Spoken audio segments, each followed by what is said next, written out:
And without further ado, I'd like to start the first session. So our the first session is titled Global Perspectives, and our first speaker is Fábio Ribeiro. He is a lecturer at UTAD and a researcher in the University of Minho in Portugal. And his area of expertise is journalism and communication. So I switch the floor to you, Fábio.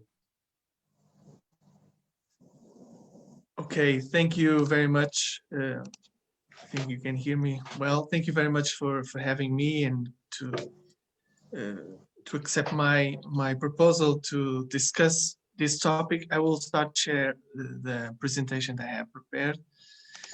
I believe you can all right now. So thank you once again for having me. It's an honor to be here with such a large audience. Greetings from Portugal, from the north part of Portugal. My name is Fábio Ribeiro. I'm a lecturer in journalism, communication studies, and in this research I try to propose and try to somehow engage in the discussion of a topic related to the online comments scope. So I will try to present a personal view based on some criteria to assess how comments can be measured in the online scope. So we know that somehow the online scope is filled with some level of prejudices or something related to that, bad perspectives. Some people say that online talking is just about following hate and discrimination. And with this research, I try to measure this kind of hate, if so, and according to some journalistic perspectives and websites. So in terms of those journalistic websites, we know that there are no consent on how to manage online comments, because some media organizations try to pre-moderate those comments, reading them after they get published, and some of them do this procedure before, after the publication itself.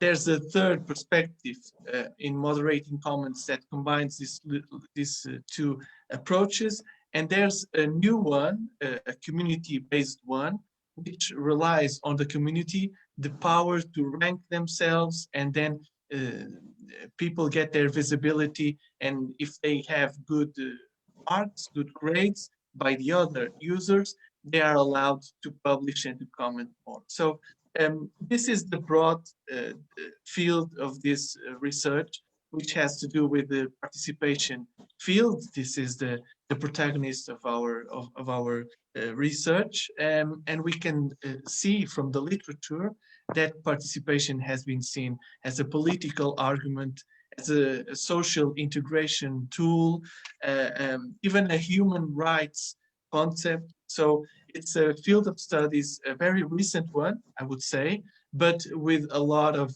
scientific production in the latest years. So just for you to have an idea about how media are moderating online comments, I have conducted another study based on Portugal, Spain, and Brazil in the 45 most popular media, and I have concluded that 14 of them, which is almost half of them, still do not allow comments, and only a small portion of them, just 5, moderate comments. So we can see here clearly there is no consent, as I mentioned before, in the online comment moderation system.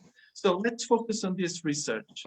I have 3-4 research questions towards this topic, this general topic, which is the online the quality of the online comments. So the first one is, what kind of categories can be used to analyze online comments?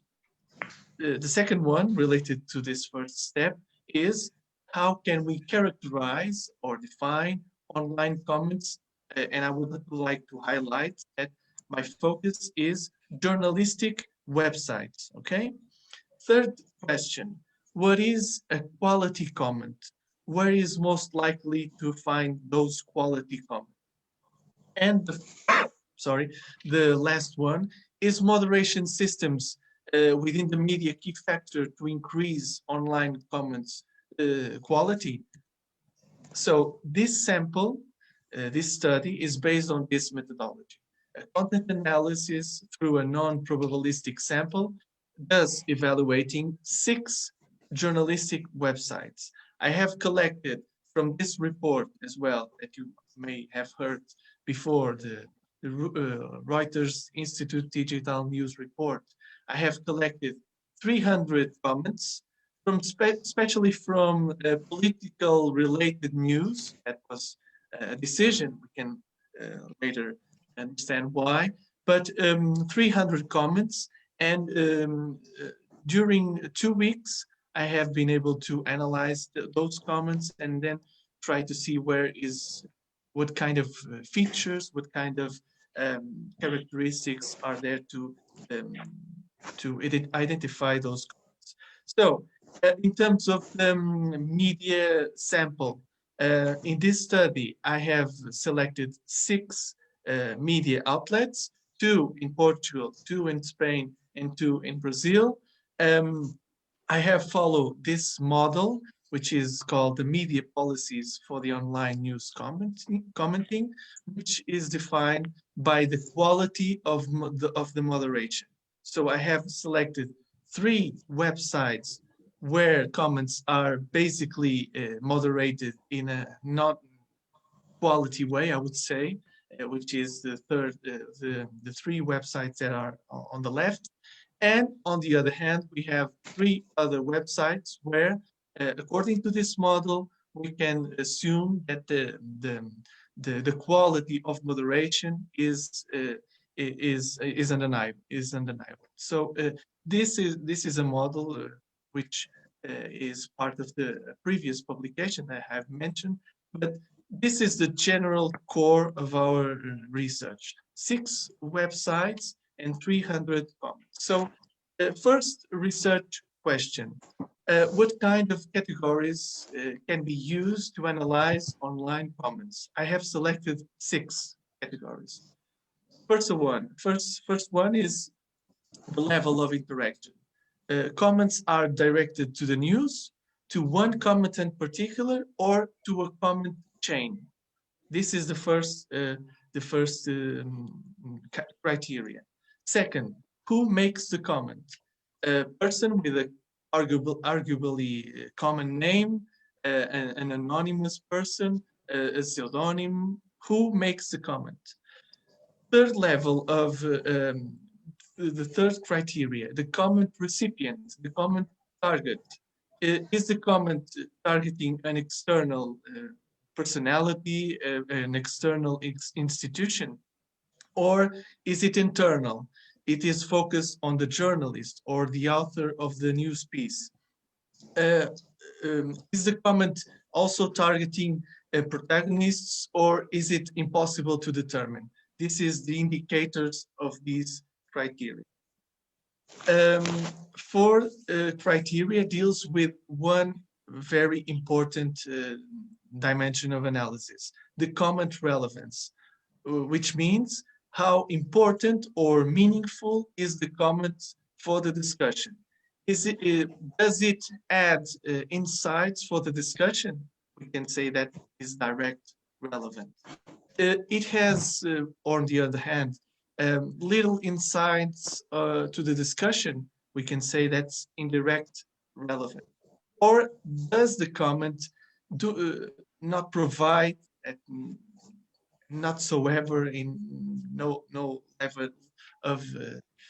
level of meaningfulness to the debate? So This is a very crucial dimension of analysis because it is focused on the potential of the comment to address important topics within the news. And finally, we have comment hostility. If the comment has something related to racism, xenophobia, hate speech, discrimination, or spelling and grammatical errors. So based on this criteria that I have found in the literature and also added one or two on my own, that's the proposal, how can we define these 300 comments? In terms of the level of interaction, we can say that almost 80% of the comments are related to the news.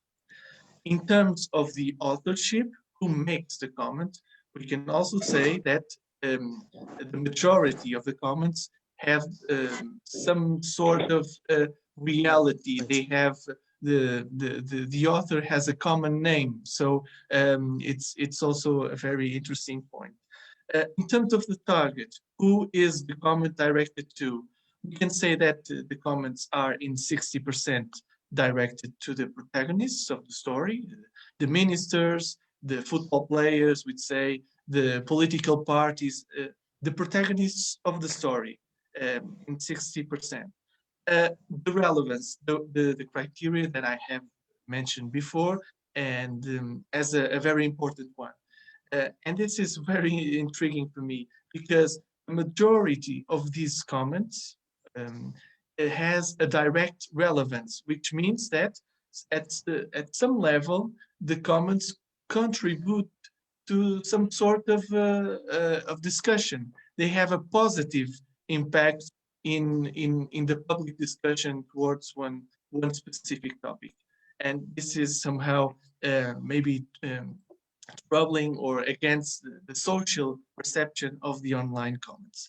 In terms of the hostility, I have found that almost 60% of the comments do not show any hostility whatsoever as well, and including the spelling errors and grammatical errors as well. 85% do not have this kind of trouble. So for me as a researcher, these data were somehow unexpected based on that social perspective that I mentioned in the first part of the presentation, but it's something that we can discuss later. Third question, and I think I am almost in the final part of this presentation. What is a quality comment? I have organized in the left part of the table the features of a quality comment. Obviously, the comment does not have to engage with racism or xenophobia. So hostility means no. Spelling errors as well. It needs to have a direct relevance for the topic. So I have organized the indicators that I have presented earlier in two tables: the quality ones and the not quality ones. And based on these five criteria, I have organized 4 types of comments in terms of these quality ones. So I have defined terrible comments, the comments that do not have any indicators that I have mentioned before. Okay, terrible comments do not have indicators in the as followed in the table before. Poor comments have 1 or 2 indicators in the quality set list. You know, consistent comments, they have 3 up to 4 indicators, and high standard comments, they have 5 all indicators that fit into good and meaningful comments. They are defined as high standard quality comments. So in the sample, I have found that the majority of the interventions, the majority of the comments, they have a positive impact. They have at least a consistent quality in in the comment field. So this was also something that surprised me, based again on that social perspective. But the, the data are no near. They show pretty clear what is going on with this type of comments. The last research question tries to see if those websites with the basic moderation differ from those websites with high quality moderation. Let me just in 30 seconds explain what this is all about. In the websites with basic moderation, people are allowed to comment, and in the majority of those situations, they post several comments, and they do not get a warning sign. It's like an open space. And in the websites with a high quality of moderation, there is a specific team within the newsroom that is focused in see if the comments are good or bad. Okay, this is the biggest definition between basic moderation and high quality moderation. But again, we have found no data, no evidence that the comments differ relying on the moderation system. As you can see, the level of percentage of the comments and the most frequent criteria in each of these categories, they are very close to each other. With the exception of the comment relevance, in the high quality moderation websites, we have 65 direct quality direct comments, and we have 34. This is the most reliable and the most obvious difference. But in generally speaking, we can say that there is no evidence to assume that if a website is well or badly moderated, that implies some sort of quality comments or bad quality comments. So has to conclude, and with some future remarks, some future ideas for possible research based on this exploratory approach, I would say that we should expand the sample, because 300 comments, it's an important sample, but we should expand this to a large scope. I have said also that my focus here was to analyze the comments on the political related news, but does this happen when we talk about sports news or economic news? Is there a difference when commenting depending on the field of the news? It's something that we could also address in future studies. In terms of the newsrooms, also I would like to observe how can media look after the interest in this format. This means that how can we try to make online commenting spaces reliable, fruitful, meaningful for the public discussion. And to end my notes, I believe the last question is also a very interesting one, because we have talked here about who participates, but we know a lot of people that do not comment at all in social media, in journalistic websites, but I would say that we should carry out some study to study the non-participants as well, because it's the other side of the coin, as we would argue. But what kind of motivations are important for those people who decide not to participate in this online ecosystem? So I think I think this is the general idea of this research. Thank you once again for having me and your patience to listening to me, and I will be very happy if we can discuss later on some of these topics. Thank you very much. Okay, so thank you very much. I have visitors here. If you, hi. Okay, thank you. If you can use the raise hand example, the raise hand reaction, that could be helpful for moderating the question. I think the first one to ask the question was Arnon. So Arnon, please unmute yourself. And also raise your hand so I can see you. Arnon? Here, I'm here. Okay. Okay, I must apologize for not using the raise hand feature as I ask all of you to do, because you are the host. Because right. I'm the host, I'm unable to use that feature. So first, that was very, very interesting. And given that the most robust difference you found between what you called high quality moderation sites and low quality moderation sites was in terms of the relevance. I just would like to hear a bit more first about what was your methodology in evaluating the relevance of comments, and whether you know anything about the methodology used by the sites themselves, by the moderators themselves. In this, I'm asking this partly because the notion of relevance is of course theoretically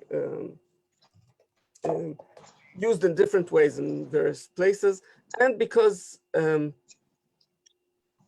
least on some theoretical approaches, relevance is a matter of the relation between the content of what is said and what the audiences know. And this is something that seems to me that it's difficult to gather just from reading the content as the moderators do. So I'm wondering about this. Okay, hold on. I just have to plug this. Sorry. So thank you for your insights. In terms of the moderation system, I would say because it's a previous study they have carried out. The basic ones, and I'm not sure if this was your first question. Please correct me. But the basic moderation websites, it's like an open. It's an open gate. It's an open gate because they are not moderated. There are no rules to participate. Some websites try to make it harder for people to leave comments by a login in a specific network. And these websites do not do that at all. It's like an open web page. You can post 30 comments if you want. In terms of the relevant and the high quality ones, they tighten this gate. In terms of the relevance, I mean, it was the trickiest part for me to understand. And even the literature is not very easy to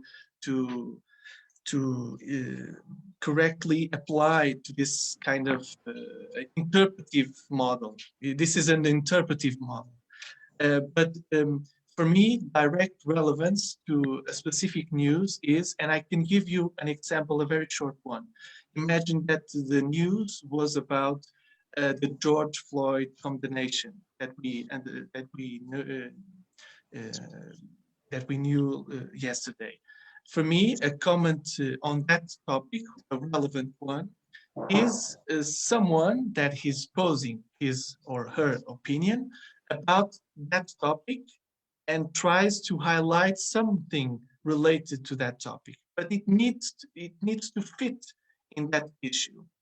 For me, that is, I'm not interested in validating good or bad comments because we don't know what is true or false in this scope. I just wanted to know if the comments are related to that topic and they are not misleading, for instance. But if a comment does not talk about the George Floyd sentence and talks about what is going on in Europe or something like that, or something not directly related to that topic, I would consider that otherwise as indirect relevance or maybe undefined, something like that.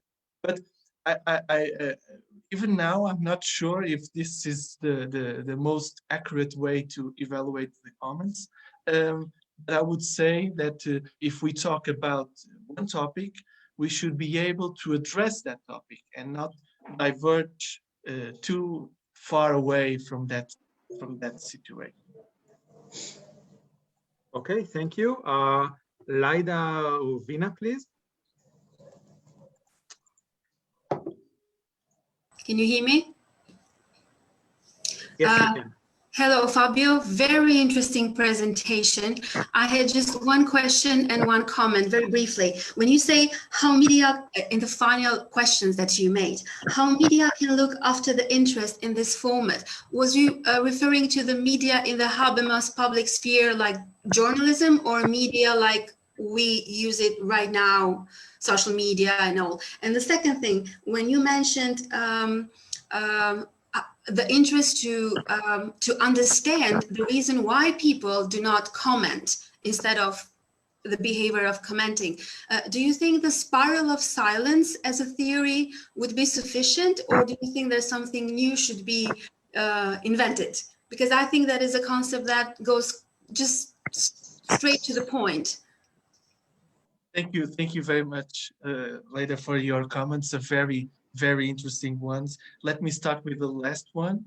I would say that the spiral of silence is obviously a good framework to analyze that, but I think we need more. We need more. We need to understand a little deeper, because it's not just a matter of someone else being uncomfortable giving their opinion. I think it's something related to your beliefs or in the whole system. Probably people do not participate because they find it useless. Okay, just merely as that. This is useless. Commenting, wasting 1 hour arguing with people through a screen, maybe it's just useless. And in terms of how can media, the first question, can promote some level of visibility. We have here in Portugal a very interesting approach. The comment that between a newspaper and an online newspaper, the online newspaper defines every day a very good comment, and the editors decide to award somehow. They not give many, of course, but they try to give visibility to that online comment by publishing that comment on the print version of the newspaper. And I guess that is a small step in mankind, but some is to let people know that probably people, when commenting online, are able to speak well and provide quality comments. I have that experience from the newsroom. The journalists in one of the newspapers, in the science part of that newspaper, the journalists often said to me that they learned a lot with the people who comment there, and improve the journalistic text as well. So I think maybe we can try to value that kind of participation instead of condemning it from the beginning, I would say.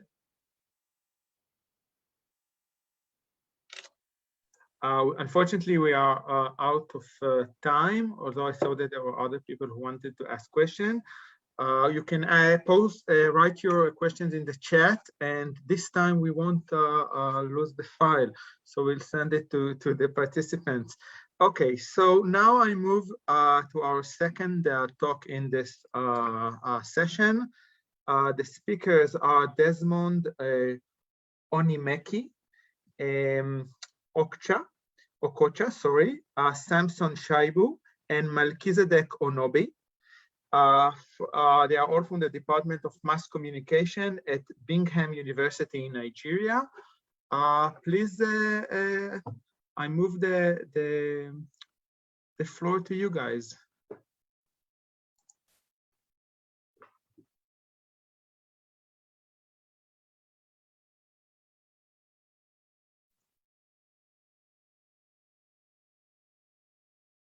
I think that we lost the connection. Let's see.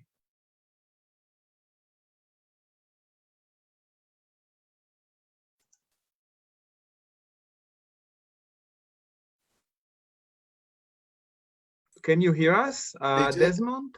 I think they just need to unmute themselves. I asked them to unmute themselves.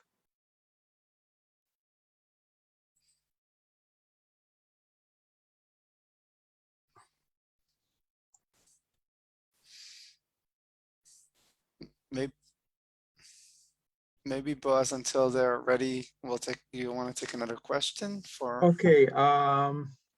Okay. I don't know who wanted to ask it because they are no longer here. Fabio, if you don't mind, I'll ask you a question. We had a problem here in Israel of comments that were organized by political parties. They just paid people to write to the party, propaganda, because we had 4 election systems. I was wondering how such a manipulation fits into your model of quality. Well, yeah, that's a very troubling issue. I mean, I think someone asked me about boots or something about that. This is obviously a problem. Okay.